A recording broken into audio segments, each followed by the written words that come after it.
Hi folks, so this was our exit ticket for today to fully factorise the following cubic polynomial, which is 3x cubed minus 4x squared minus 13x minus 6. I haven't done this question already myself, so I thought that would make it the perfect opportunity to look at how it can be very time consuming sometimes, and hopefully I'll go through a few tricks along the way. So when I am going to factorise, the first thing I need to do is to find one linear factor. So I need to find a linear factor. And to do this, I'm going to use the remainder theorem, and I'm going to test some different values to try and find that first linear factor. And when I test my values, I want to actually test the factors of whatever the last term in my expression is. So because it's a negative 6 here, I can test positive and negative 1, positive and negative 2, and positive and negative 3, and positive and negative 6. There's no point testing a 4 or a 5 because 4 and 5 aren't factors of 6. So they are not going to work nicely. So this can save a little bit of time, but even with sort of limiting and cancelling out the 4 and 5, I've still got 8 possible numbers that I can check here. And because I've got a 3 out the front, it's possible that it's not going to work out nicely, and I might have to use the rational theorem. So let's actually have a little bit of a crack at this, and I'm just going to get rid of those blue circles because I don't like it. And can create a little bit of confusion. So the first one I'm going to try is actually just try x equals 1. Start with the obvious easy ones. So if I substitute x equals 1 into this equation, it looks like this. And as I've mentioned before, I just put the brackets around what I substitute to help show those values, which is 3 minus 4 minus 13 minus 6.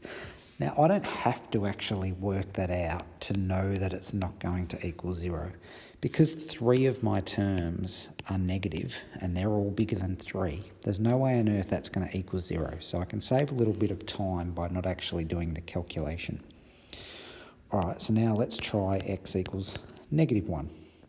That would give me 3 times negative 1 cubed minus 4 times negative 1 squared minus 13 times negative 1 minus 6, which gives me negative 3 minus 4 plus 13 minus 6. And now I actually start to look a little bit closer and I think, could that actually equal 0? So you might need to actually do the calculation here and go a little bit further and find out that that's minus 13 plus 13, which does equal 0. Beautiful, we have found our first factor. So it was nice that I didn't have to go all the way to 3s and 2s and 6s, and that I found a linear factor just with my simple case of negative 1. Sometimes this takes a lot longer, and sometimes it is relatively nice like it was today. And it's always handy just to write down this next line, that this means that x plus 1 is a factor. So don't forget that I substituted in negative 1, so my linear factor is always the opposite. Okay, so now I want to find my other factors, and the way I'm going to find my other factors is I'm going to either use long division or I'm going to use a shortcut. Now, I'm going to do both long division and the shortcut, and I love the shortcut, so I'm going to show that first. The shortcut basically says that I'm going to multiply something by x plus 1 to get 3x cubed minus 4x squared minus 13x minus 6. Now I can cheat here. I know from my expansion that whatever I multiply the 1 by in this position, it will have to give me the answer of negative 6. So I can straight away say, well, this value would have to be positive 1 times negative 6 to get a negative 6.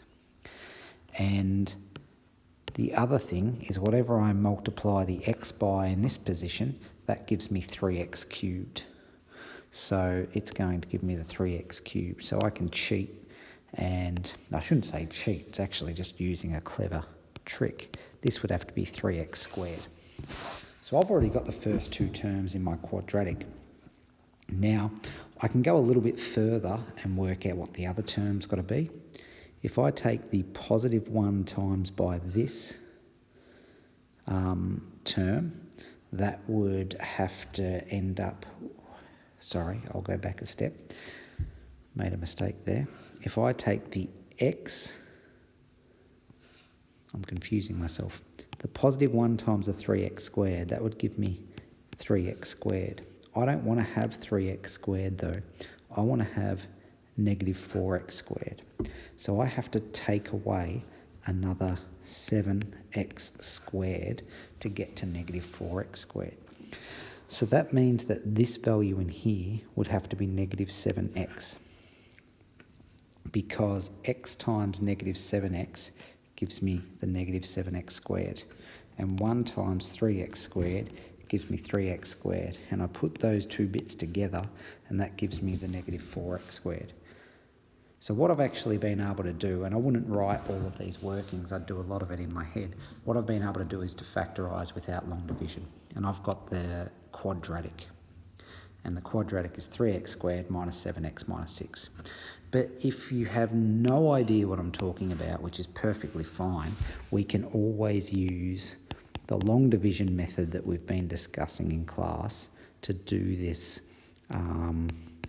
factorising part, or working out what the quadratic part is. So I'm going to do the long division now, and a lot of students like the long division because it's more systematic. So I'm going to start with 3x cubed, how many x's, and that gives me 3x squared. So I put down the 3x squared and then I multiply it. That gives me 3x cubed plus 3x squared, and then I have to subtract those terms, which gives me negative 7x squared, just like I was talking about before. Bring down the minus 13x.